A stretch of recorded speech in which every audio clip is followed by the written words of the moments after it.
kalau talk show kita benar-benar bisa streaming udah ada lagunya, Pak. Udah pas aja kita bikin saluran TV sendiri kan?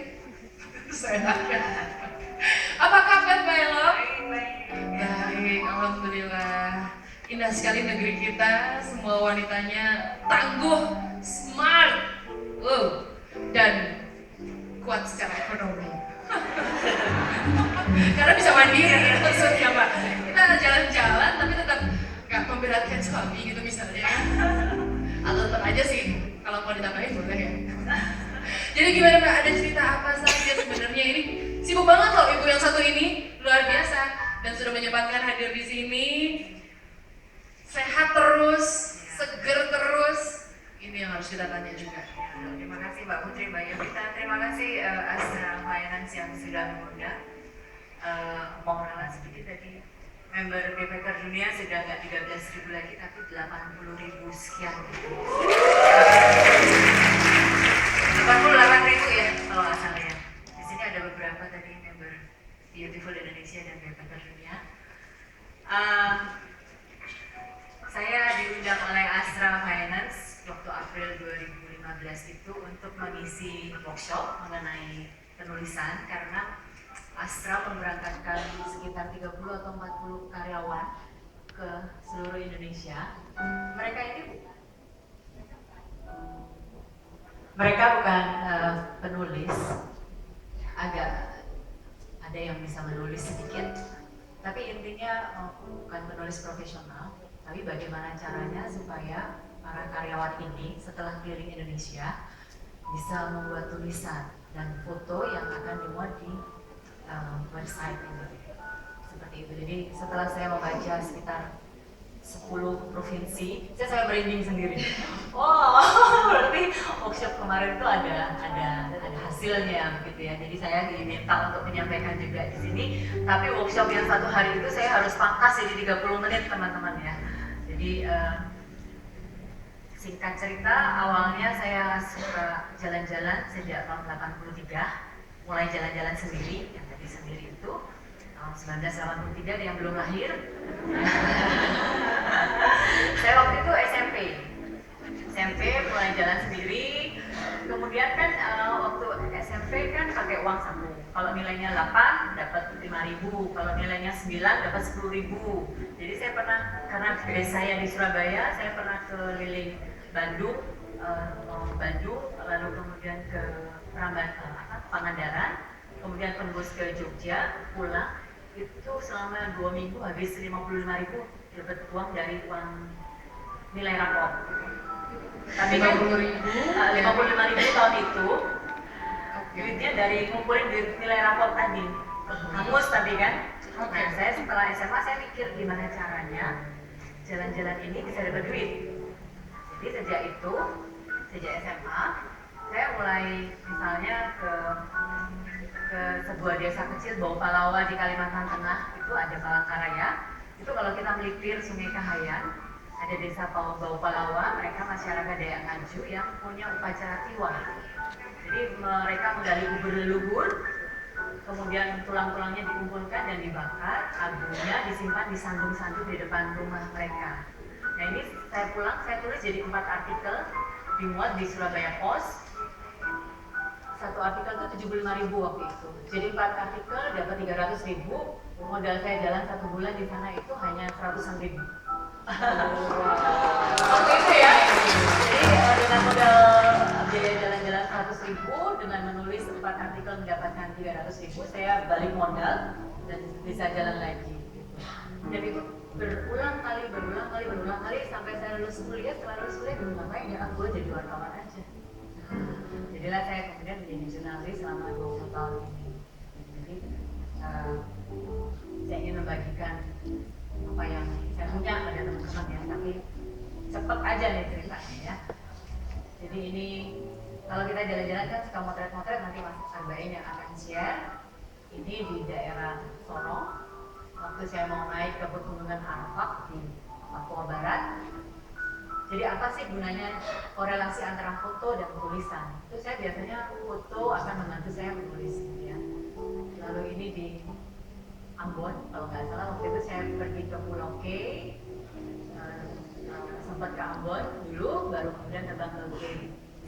kecil, ketua, lembur gitu ya. Ini waktu ke Sumba Timur, ini mereka harus jalan kaki, terus buka baju, gitu ke sekolah gitu ya, teman-teman ya. Terus selanjutnya, saya ingin teman-teman di sini nanti ini yang akan sumbang tulisan untuk website Indonesia University juga bisa menulis untuk media massa. Nggak hanya saya tahu di sini banyak blogger, tapi juga mungkin tertarik untuk menyumbangkan tulisannya di koran-koran atau di majalah-majalah ataupun menjadi sebuah buku. Makanya di sini diminta sama Pak Lutfi ya, gimana sih caranya untuk bikin buku dan membuat tulisan ringkas gitu ya.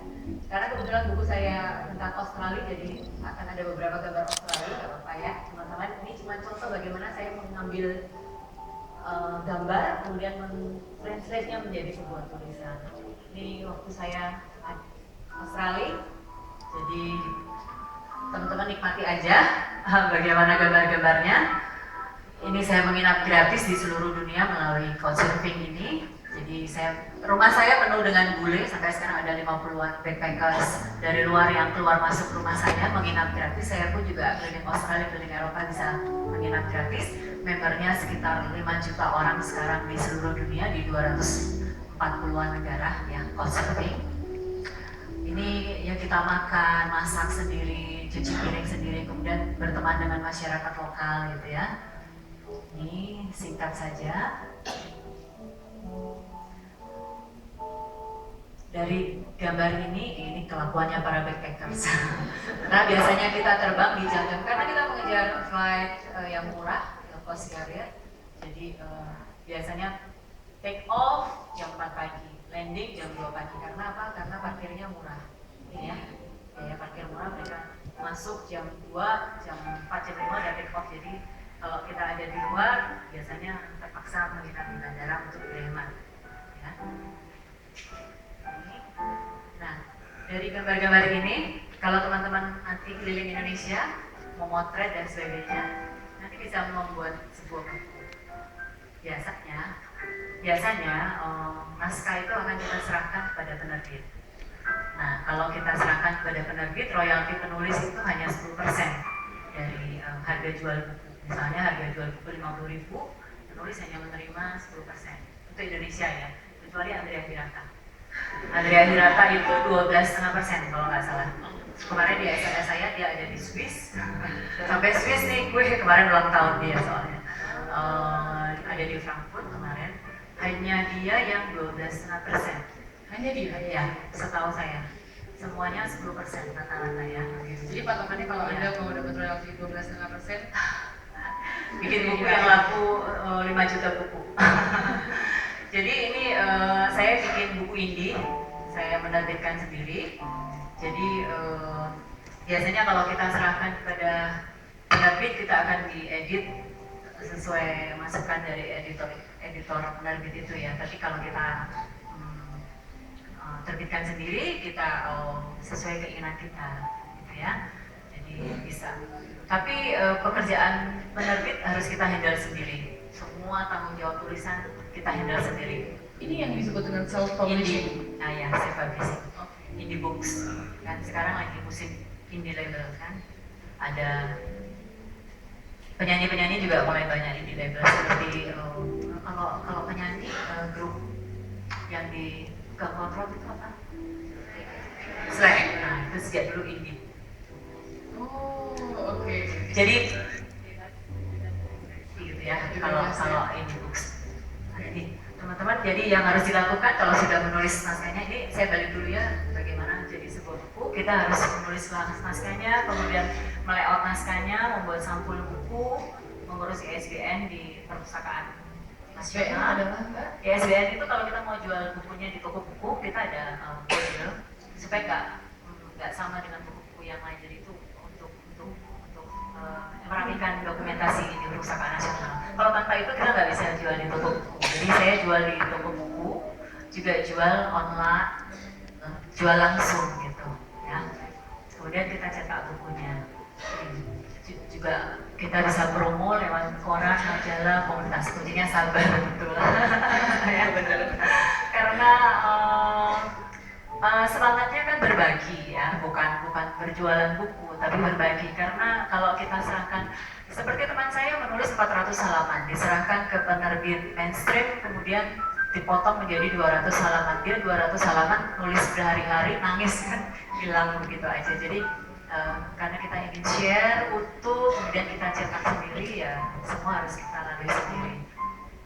Ini waktu itu.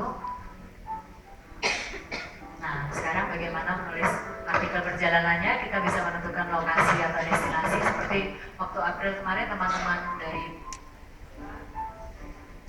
mereka akan pergi ke 17 destinasi, dibagi-bagi gitu ya. Di sini ada beberapa teman-teman gitu. Mereka ada yang ke Manado, ada yang ke Flores, ada yang ke Wakatobi, biasanya ada yang ke Mentawai. Saya baca artikelnya tuh merinding juga. Wow, rasanya pengen naik gitu jalan-jalan gitu ya. Saya pernah Sumatera tahun 93, itu 1 bulan naik bus. Modal 125.000. Di Sumatera 125.000 tahun 93. tahun 93. Pulang mukanya kayak peta karena belang gitu ya. Jadi mengalir aja dulu kalau saya biasanya gitu ya. Tapi destinasinya jelas keliling Sumatera seperti itu. Jadi kemarin saya juga bilang tentukan lokasi atau destinasi dulu, kemudian apa sih yang ditulis gitu ya. Banyak destinasinya, keindahan alam, kota, desa, laut, gunung gitu ya. Kayak tadi kan Kupang gitu kan, Kupang nah, kota sih. Tapi yang menarik adalah bagaimana saya bisa menuju timur yang ke atas itu ya. Jalannya berkelok-kelok, bisa berapa kelokan. Setiap kelokannya itu kayaknya batunya itu berpendar-pendar ya. Itu kalau saya pecah isinya kristal kali. Marmer ya. Nah itu Indonesia. Kemudian, oh ya, saya pernah kalau keluar Indonesia, negara yang membuat saya menangis ketika saya take off untuk pulang adalah kota Pyongyang di Korea Utara. Saya pernah ke sana ketika saya take off naik Koryo Air menuju Beijing, itu saya nangis gitu ya. Tapi di Indonesia yang membuat saya menangis ketika saya take off naik helikopter dari Tangmah di Yaukimo, Papua, itu menuju Wamena. Sekarang saya merinding lagi. Itu saya nangis karena ya, tempatnya indah banget, tapi masyarakatnya harus jalan kaki 2 hari untuk menuju kota kecamatan seperti itu ya. Jadi karena desanya itu seperti mangkok gitu, jadi bukit, dikelilingi bukit dan dia mangkok gitu. Jadi warga yang dari balik bukit ini ke bukit sini itu dari harus 2 hari gitu. tes harus 2 hari untuk jalan kaki seperti itu ya. Kemudian melihat anak-anak Papua yang perutnya besar gitu ya, bukan perut besar bukan karena kenyang, karena kosong lapar. Itu yang membuat saya menangis. Kemarin juga yang di Sumba Timur itu, anak-anak itu saya ngikut sampai desanya itu karena saya ngikutnya udah siang kan, karena mereka udah di sekolah, terus saya ngikut balik ke rumahnya itu jalan kaki 1 jam lebih, nyeker mereka, dan itu berpasir dan panas-panas banget. Jam 12, jam 1 itu pasir panas. Saya aja pakai sepatu masuk-masuk, pasirnya itu panas banget, mereka nyeker. Jadi Indonesia menarik, tetapi bagaimana angle yang akan kita angkat? Karena kebetulan saya jurnalis, saya lebih memilih untuk ke nilai-nilai humanis ya. Karena di Kompas kita diajarkan untuk kita punya nilai humanisme transendental, jadi kita lebih kepada kemanusiaan. Oke, let's see keindahan, oke, tapi kita lebih melihat manusianya, gitu ya. Juga kebudayaan, keunikan, adat istiadat, bahasa, kebiasaan hidup, makanan. Tadi ada catatan, bawa catatan, kita catat selama perjalanan supaya nggak lupa, karena memori kita terbatas, gitu ya. Lalu juga kondisi masyarakatnya seperti apa, tertutup atau terbuka, ramah atau cuek aja terhadap turis. Kemudian apa sih hal-hal yang menarik lainnya seperti acara tahunan atau pesta-pesta adat mereka itu juga menarik untuk dipelajari. Nah, shopping time itu maksudnya kalau saya pergi ke sebuah tempat saya selalu belanja sebanyak-banyaknya. Belanja itu nggak belanja kain gitu ya, kayaknya nggak mampu saya beli 3 juta. Saya pernah ke Sumba gitu ya, ke kemana-mana gitu. Kain-kain kan memang kalau mau yang asli berjuta-juta dan saya bisa memahami bahwa itu dihargai berjuta-juta karena bikinnya aja setahun gitu ya. Kalau dalam hal ini shopping time itu maksud saya kita sebagai penulis, teman-teman blogger atau nanti teman-teman kontributor Indonesia Diversity, kita bisa cari info aja sebanyak mungkin ya, kayak belanja kita belanja tomat, belanja wortel, belanja buncis, belanja kubis, belanja apapun gitu ya, simpan aja dulu, ntar dimasak apa belakangan gitu ya. Jadi bisa melalui wawancara dengan narasumber atau mencari info lewat apapun dari buku atau kayak internet gitu ya. Juga memotret atau membuat foto bisa membantu proses tulisan juga, karena kadang saya cuma diem lihat foto tiba-tiba muncul gitu, langsung masuk lewat tulisan itu ya, karena dari foto-foto itu ya. Nah, waktunya memasak tadi, belanjaan tadi yang ada wortel, ada buncis, ada kol dan sebagainya, bisa mau kita masak. Kita save sekarang, kita penulis, kita bisa bikin sop atau mau kita bikin capcay, ya terserah kita. Jadi kita mau bikin feature atau feature apa misalnya. Jadi misalnya tentang Bali, waktu itu saya mau ada acara di Bali, Nyepi gitu, mau angle-nya dari upacara malam sebelumnya, melastinya dulu, kemudian waktu hari hanya, itu juga bisa hari H ketika Bali kosong, melompong, siapa sih yang ada di luar sana gitu ya, cuma pecalang-pecalang aja. Atau kita juga bisa wawancarai anak-anak muda Bali, bagaimana mereka, apakah mereka masih melakukan itu gitu ya, tradisi seperti itu. Nah, tergantung kita lah bagaimana kita menulisnya nanti. Kadang teman-teman kayaknya nulis susah ya, tapi nyatanya setelah saya baca tulisan teman-teman Indonesia Diversity, wow tulisannya bagus-bagus, kayaknya nggak susah nulis tuh, karena tulis aja apa yang kita dapatkan. Kalau kita udah jalan, udah nulis, udah ngumpulin info, ketika kita sampai rumah atau sampai di hotel, kita tulis aja apa yang ingin kita tulis dengan bahasa kita gitu. Mungkin kita punya penulis-penulis yang jadi favorit kita ya, pelajari aja cara dia bertutur gitu, tapi kita nggak perlu meniru gitu. Intinya tulisan kita bisa dibaca oleh mereka ya, oleh mereka para pembaca itu ya. Untuk menyederhanakan kita bisa membuat online, menulis feature atau dengan membuat tulisan misalnya satu tulisan itu 3-4 poin, nanti akan di breakdown, setelah itu baru di breakdown, ditulis sesuai dengan hasil bacaan yang didapat tadi ya. Jadi 3-4 poin itu tentunya saling terkait satu sama lain. Untuk proses editing paling gampang adalah kita baca ulang semuanya, setelah itu minta teman baca deh, minta teman baca, ngerti nggak?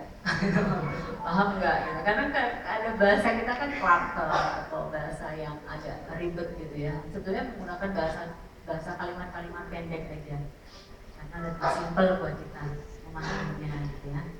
Lalu kita sempurnakan masukan dari teman-teman itu paling gampang.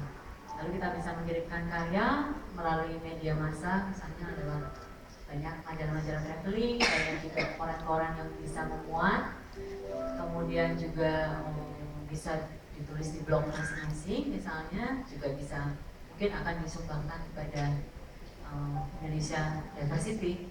Nah, nggak cuma karyawan Astra aja yang akan menulis, karena teman-teman diundang untuk menulis juga.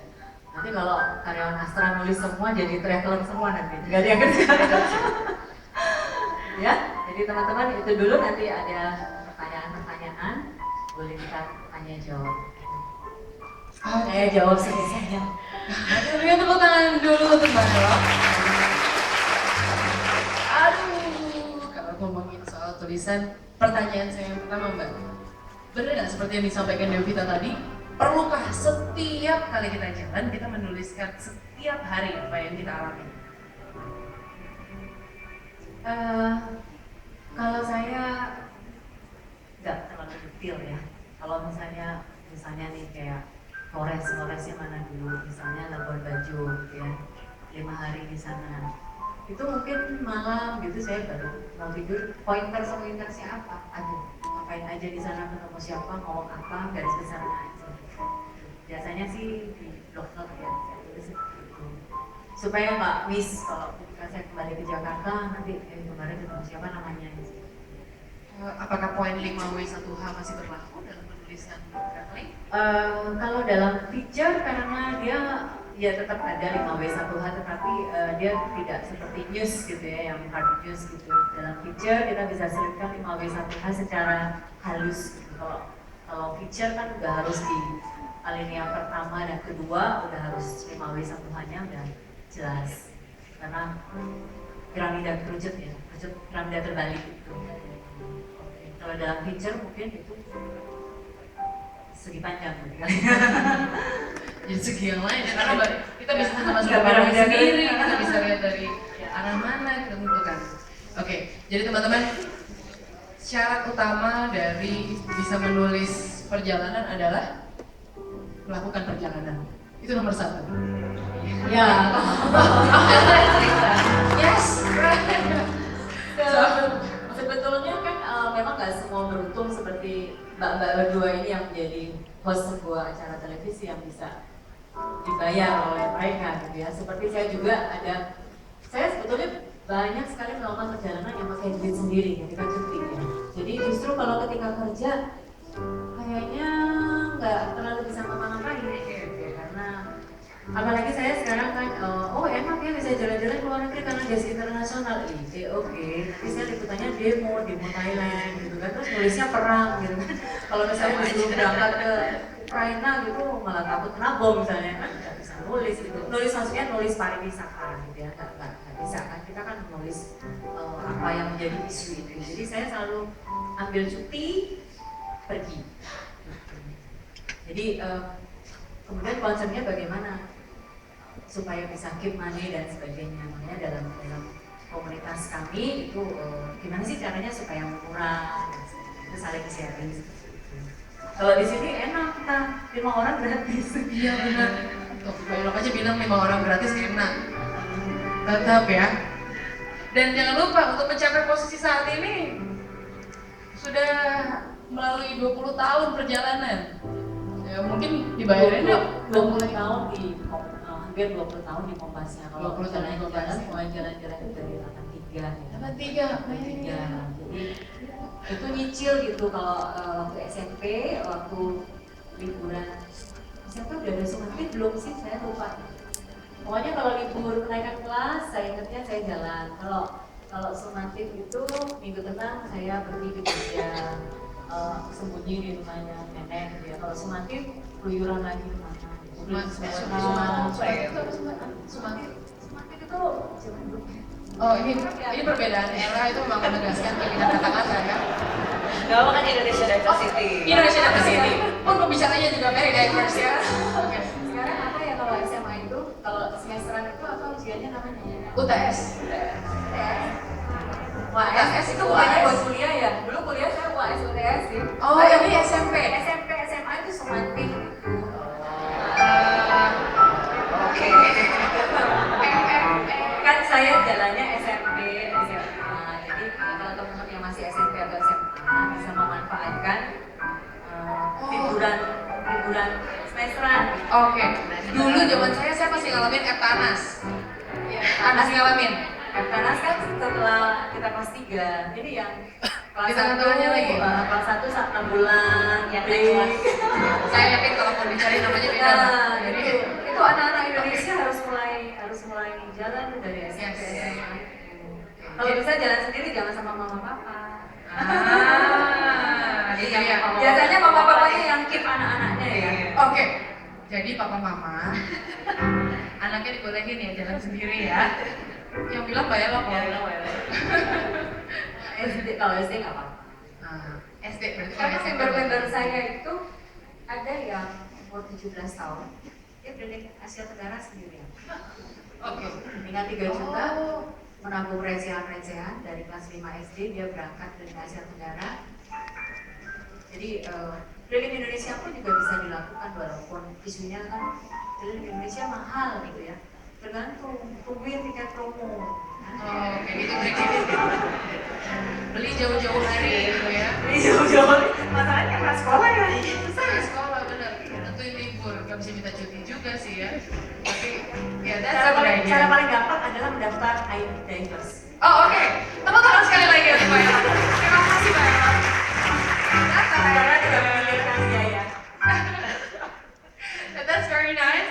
Kita dapat ilmu yang sederhana, mulai dari tadi jalan-jalan dulu, kemudian shopping, belanja bahan, tulisan, dan kita masak jadi satu tulisan yang menarik, yang sedap buat mengakses banyak orang. Selera pasti beda-beda sama kayak makanan ya Mbak ya. Tulisan juga yang bisa dinikmati orang juga beda-beda, tapi bahwa kita punya satu sudut pandang yang berbeda, yang unik, yang bisa dilakukan, that's a good thing. Oke, kunci yang paling penting, sabar. Sabar. Oke, satu pertanyaan saja. Maaf, saya lihat sana duluan. Nggak apa-apa ya, aduh, tapi di belakang juga ada. Saya serahkan, silakan Pak Elo, mau yang mana? Ada belakang. Tadi depan ada satu, belakang ada satu, sebelahnya ada lagi, di tengah tadi juga ada. Pak Elo mau yang mana? Udah kalau kayak gini. Mohon maaf, saya harus pilih yang di belakang ya Mas ya. Tenang saja. Nah, Mbak sweet, berdua Mbak. Gunting batu kertas, 3, 2, 1. Sekali aja yang menang nanya. Sambil nunggu Mbaknya jalan. Ya udah jalan beneran loh. Akur, siapa duluan? Jadi siapa? Oh Mbak, oh silakan Mbak yang pakai kerudung. Oke baik, terima kasih keikhlasan dan niat baik Anda akan diijabah. Langsung berdoa Mbak. Baik, silakan Mbak. Oke, nama saya Novi. Mbak Elo yang saya mau tanyakan itu kan mengenai tulisan tadi ya Kak, bisa ke Kalimantan selama 1 bulan dan jadi uang 300.000 bisa ke tempat lain gitu. Tahap itu Mbak Elo sudah tahu ada link orang dalam di penerbitan atau memang itu mulai tulisan sendiri yang langsung dipublish ke media gitu? Karena saya segitu kan mungkin baru menulis tapi sudah expert banget gitu tulisannya. Terima kasih. Ya, terima kasih Mbak. Kebetulan saya sudah menulis dari SMP. Jadi udah ada majalah sekolah, jadi saya sudah mulai menggali. Sebenarnya menulis itu bisa dilatih. Jadi saya sudah mulai menulis sejak SMP, kemudian waktu SMA.